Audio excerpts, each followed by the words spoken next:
So when you look at the early states in Mesopotamia, I think a lot of the stuff has very little contemporary value, and a lot of it has a lot of contemporary value, and it makes it really interesting because even when it doesn't really apply to modern times, it's still interesting.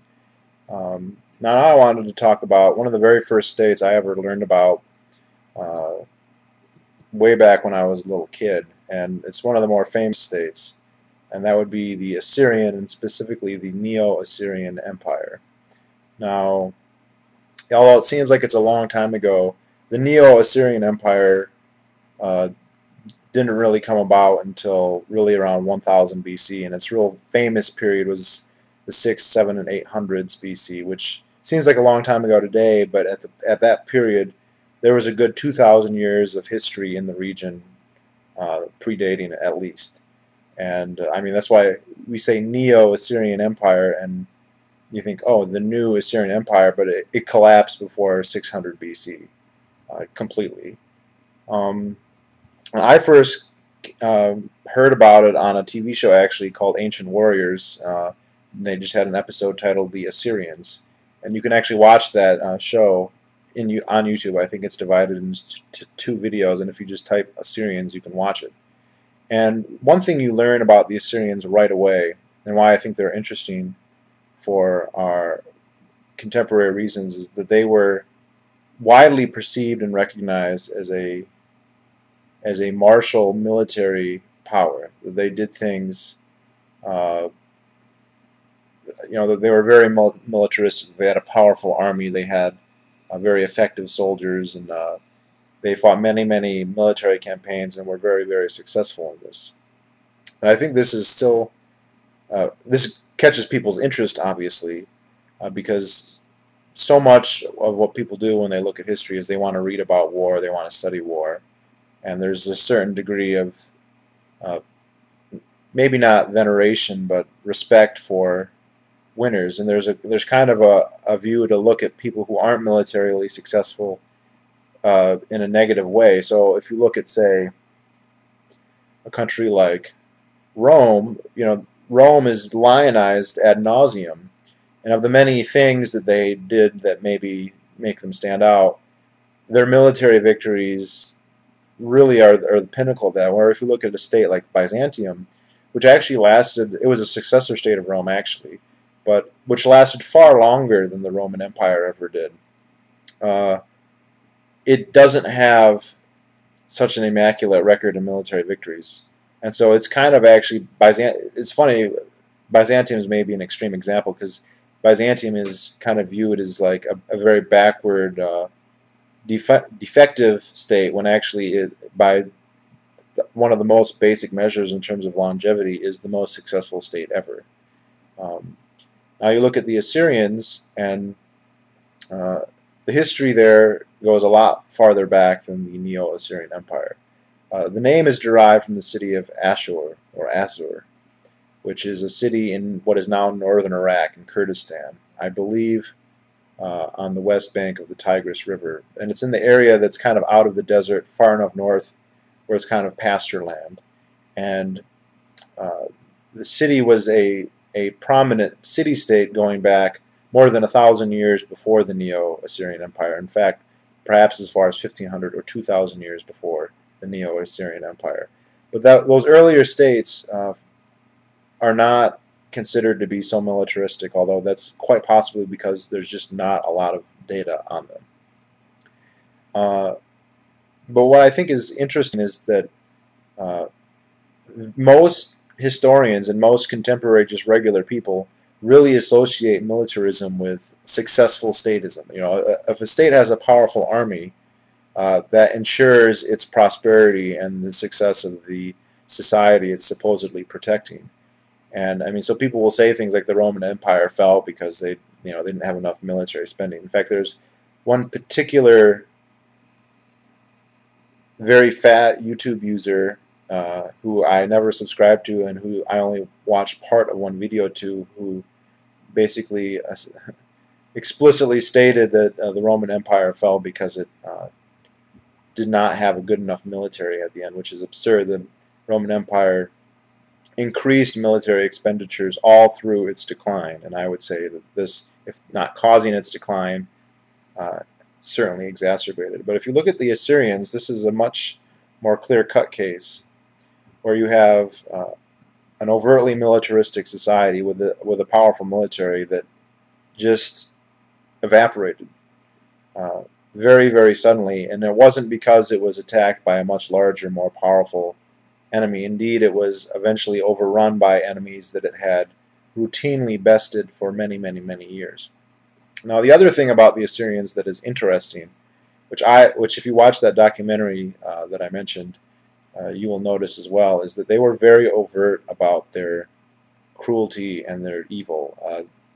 It was not like they went to great lengths to say, oh, we went to war and we were liberating these people, or we were trying to help this state. They basically said, we went there and we slit their throats and we killed them like lambs, and we raped their women and cut off the genitalia of all of them. I mean, they were, not all of them, but many of the kings seem to revel in that. In fact, there's a couple who are basically synonymous with being vindictive and basically extremely terrible and cruel, especially Sennacherib, who claimed to basically have completely destroyed Babylon. And even though there's some doubt as to whether he actually did, the fact that he would brag about the things that he did, when you're listing all your achievements, you usually don't say, oh, I sowed the land with salt and killed everybody and made a great society completely uninhabitable.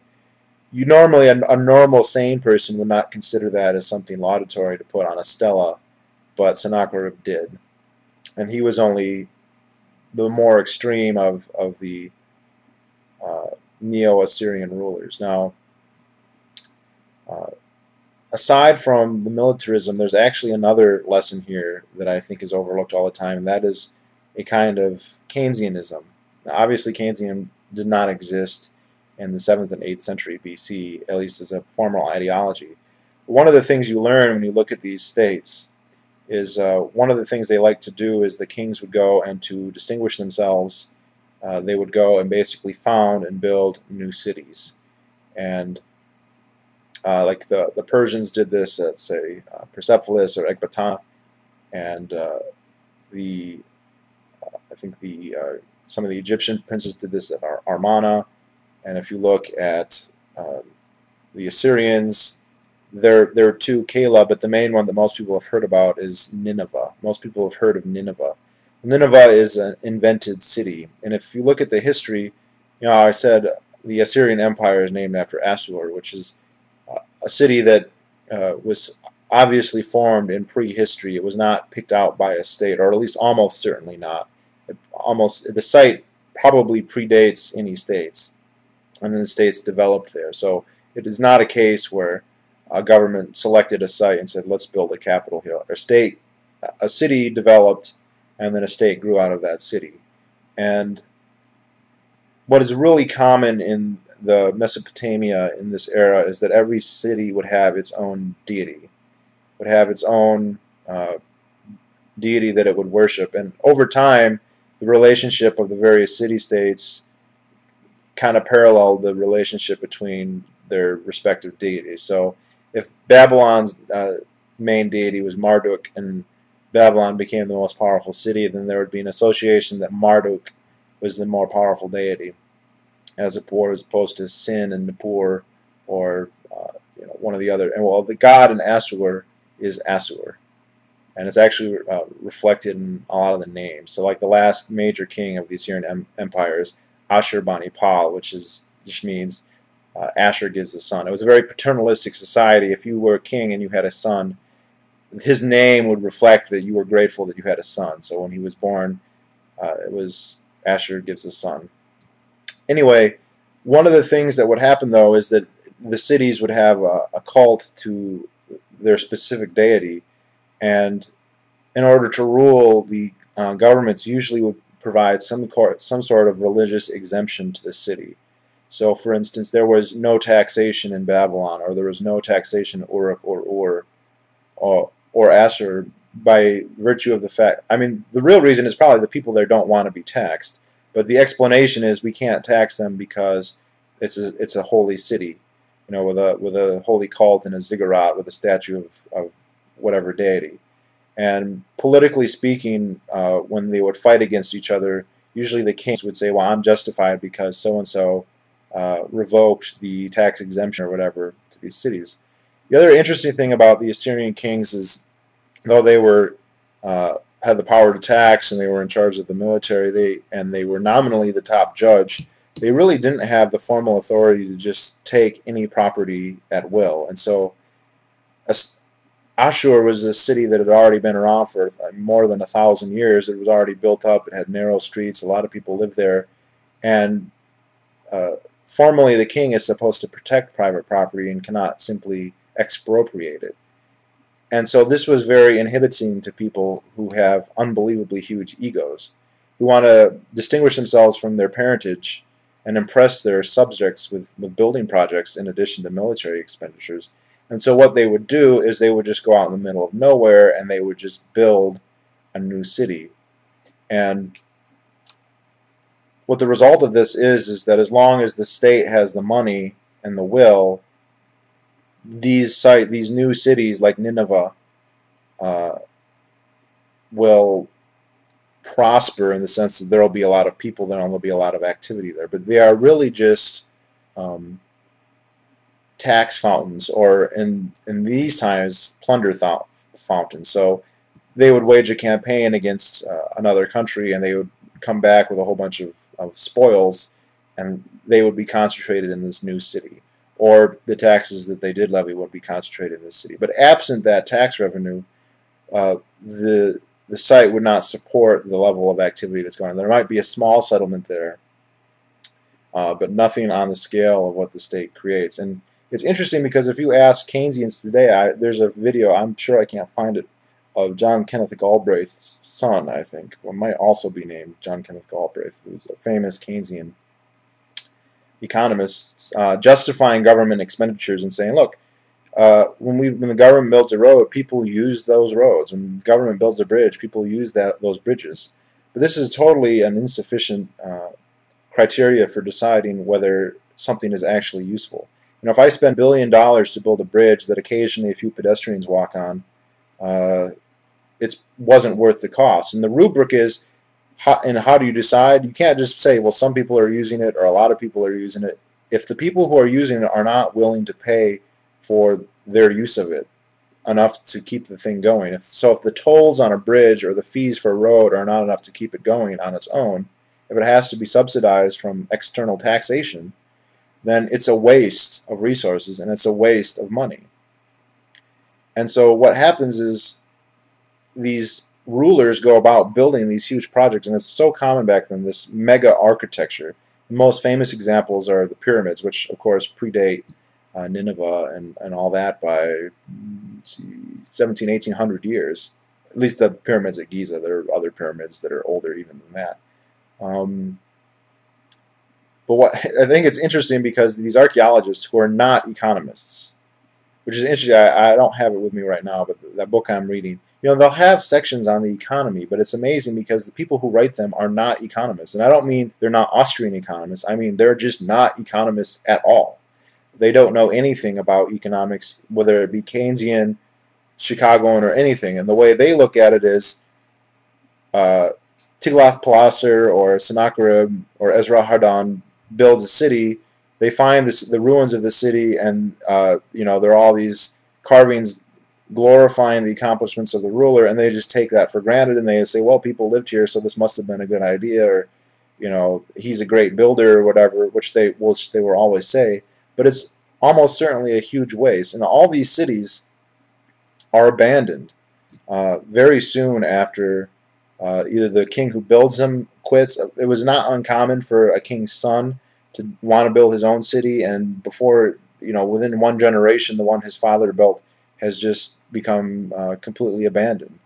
Or if not then, when the dynasty finally ends or the state ends, which in the case of the Neo-Assyrian Empire happened just before the year 600. It had a major decline, and that's also interesting because the last big king of the Neo-Assyrian Empire, Ashur-bani-pal, is kind of lauded as one of these very great monarchs. He had many, many, many military campaigns, and he won most of them, if not all of them. He bested all of his enemies, and he also was considered the only literate Assyrian king. At least that's the implication that the Babylonians put. Now, there's a dynamic in the Assyrian Empire. It had many enemies, but its main international focus was Babylon. Babylon was older and perceived as being more significant culturally and religiously than Assyria. Basically, Assyria was country bumpkins in relative to Babylon, but Assyria had a more martial spirit. They had a better military. Their soldiers were better, and they were able to basically take over Babylon on numerous occasions. And what happened is, for most of the Neo-Assyrian Empire, in one form or another, Babylon was a client state, but they could never really rule it because the people in Babylon never really acknowledged the right of Assyrians to be their overlords, and so there are always rebellions and whatnot. And eventually, Ashurbanipal put his half brother, who was probably had a Babylonian mother, but they had the same father, Esarhaddon, in charge of Babylon, and his name was Shamash Shami Ukin, which is a real common name among the Chaldeans who populated Babylon at the time. The Chaldeans, who, by the way, have just been driven out of Iraq thanks to our war there. That's any indication of the historic how things are going there now. But anyway, Babylon is a major economic center, and it was a place that didn't have taxes because of its association with the god Marduk. And it's the states that developed there were not able to field extremely effective armies.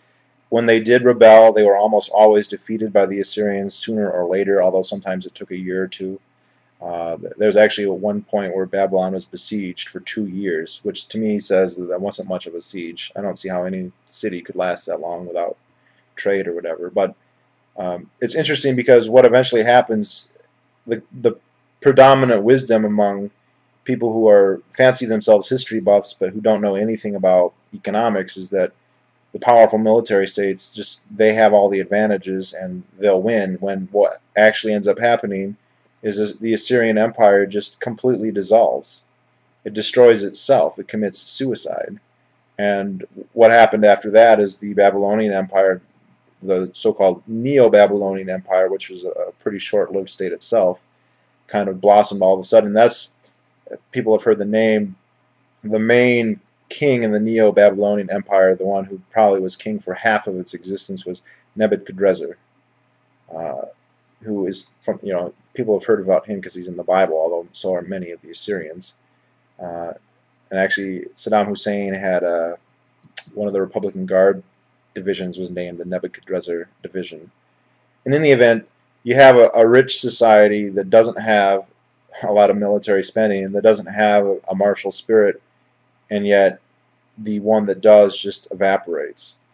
And I think that this is a lesson to all those who would claim that militarism is the way to go and that's the answer. Militarism is a tax and it's a burden on society.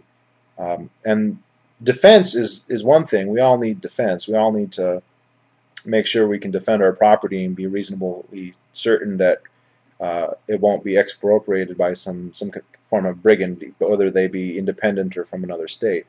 The problem is that states don't typically do defense. They do military Keynesianism. They do aggrandizing empire building to the detriment of the rest of the society, in addition to making enemies everywhere, which is what the Assyrians did.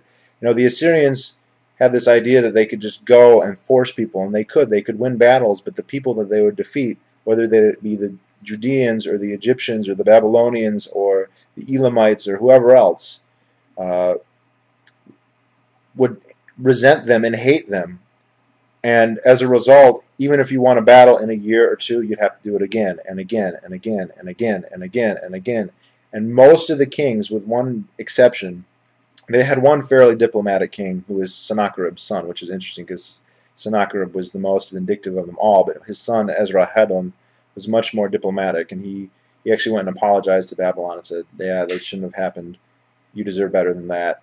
And so he had a fairly peaceful reign. But you go around fighting everyone all the time, and they all hate you. And even if you defeat them, even if you kill the immediate enemies, you know, so they had a number of people who basically spent their entire lives fighting them, like Merodach Baladan and a few others, some of the kings of Judea. They might eventually catch those people and kill them, but that doesn't mean that the resentment against them is gone. It just means that there's even more resentment that will bubble up again and again and again and again. And they bleed themselves to death. And then, of course, it doesn't help that they go and they waste all these resources, all this talent, all this money, all this labor to build basically these big palaces with these big... It looks beautiful. I mean, archaeologists go look at these big, like Nineveh, they see all these big stelas and these gargantuan megalithic structures and these big wide avenues, and they see prosperity when I see malinvestment, where I see waste. You know, wouldn't the Assyrians have been better if they had been building dams and irrigation ditches and, you know, granaries and who knows what actual roads, as opposed to building monuments to the vanity of their megalomaniac, that's not a word, they're crazy leaders who are crazy in the sense that they thought everything came from them. This is in this way that they're similar to all the other rulers in our government today that basically fancies itself as the wellspring of everything good. You know, that without them they'd have nothing. We'd all be poor beggars killing each other nonstop. It's much better to have a government going around killing people on our behalf, I suppose. So I think the most dramatic, the whole mega architecture and the militarism is pretty common. What makes the Assyrians stand out is the degree of the militarism, and the other thing is the degree to which they were honest about it. I mean, they would say, we would go and slit all their throats and kill them because we didn't like them, and we wanted to drive their children out and grind their bones into dust. And most governments try to paint themselves better than that. And actually, the successor states after them actually made a point to say you should be happy that we're your rulers because that would be a whole lot better than the Assyrians. So if you look, the immediate successor state was the Neo-Babylonian Empire. Not long after that, you had the Medes set up a state. The Medes had been dominated by the Assyrians, and then one of the Medes is Cyrus the Great, who founds the Persian Empire. And the Persian Empire is actually one of the more cosmopolitan, they were much more tolerant than either the Babylonians or the Assyrians, and they would cite the Assyrians and say, it's not that bad that we rule Babylon, just imagine how bad it would be if, you know, the Sargonids were in charge. The Sargonids, that's another interesting, kind of not directly related, but one of the first major kings in history is named Sargon of Akkad, and we're talking now, he's contemporary with the pyramids more or less, and so that's 2400 BC. He formed the, quote, Akkadian Empire. You know, the first states were city-states, and the Akkadian Empire is, perhaps erroneously, but usually considered one of the first multi-city states. There were actually a couple others, but this one was much bigger, and it basically controlled a swath of area from Iraq almost all the way to the Mediterranean, so a big area. Interesting thing about Sargon, and he's called Sargon the Great or Sargon of Akkad, which is really interesting about his name is Saru. It breaks down to Saru Kanu, and Saru means king, and Kanu means is legitimate or legitimate king. So his name literally meant the king is legitimate or the legitimate king. And since he never talks about who his father, normally a king will reference, oh, my father the king, my grandfather the king. Sargon never did that, and it is widely supposed, in fact taken for granted, that he was a usurper, that he took the throne through some kind of coup, and then he named himself the legitimate king. This ties into Assyria because, what, 1800 years later, he was still considered the archetypal king to rule, and the first ruler in the Neo-Assyrian Empire is Tiglath-Pileser III. But the next one is Sargon II. Now, Sargon II is not related to Sargon I, but he is probably also an illegitimate usurper, as if any king is legitimate, but not descended from the original king.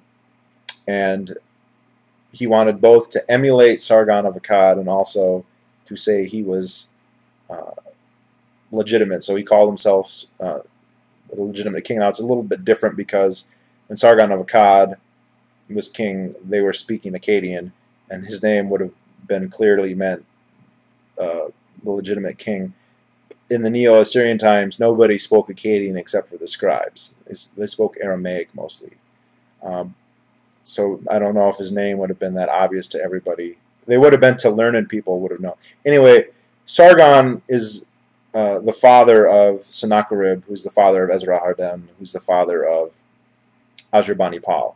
And so of the Neo-Assyrian kings, all of them are Sargonid. Sometimes people will call it the Sargonid dynasty or the Sargonid Empire, even though Tiglath-Pileser III, the first one, is not a Sargonid. And he may have even been coup d'etat, so to speak, or at least his heir was by the real Sargon. But I think that's interesting also, just in that it's proof of their duplicity, of their evil, but of their desire to be perceived as legitimate. Hence, going to the trouble of naming yourself the legitimate king. Because they don't, even if they rule by force, they will not say, I'm the illegitimate usurper. No, they'll say, I am the legitimate king. I am Sargon. And but in the end, it didn't matter what they called themselves. They destroyed themselves. And to this day, I don't think there's ever been a successor state in that area. It's always been ruled by others since then. There's no, I mean, contemporary today that we're talking about, this is where Kirkuk and Mosul are, basically, and north of there. It's Kurdistan, basically, today. And if there are people who modernly identify as Assyrian, they are from Kurdistan, I think, or maybe parts of Turkey and western or eastern Syria. But like those urban centers, Assur, Nineveh, Kala, those are all long gone. In fact, by 600, people still lived in them, but it was kind of like a big empty castle that a few people went and built a campfire in. That's what it became. It was a society that was literally destroyed by the state that ruled over it. The state got too big for the britches. You know, the Neo-Babylonian Empire was a big evil state, but it had multiple large urban centers on which to be a parasite on, and so it didn't kill them quite so quickly, and it didn't starve itself quite so quickly. And in the meantime, you have the Neo-Assyrian Empire, which only had a few cities, and they were all much smaller than Babylon or Uruk or Ur, or Nippur or Lagash or Kish or any of the other cities in the lower Euphrates Tigris Delta. And so you got a state that's trying to be real big and tough, but it doesn't have that much of a tax base and much of a population to support its militarism, which means it kills the host. And that's exactly what happened. That's what happened to the Romans, and that's what's happening to us. So, word to the wise, my friends.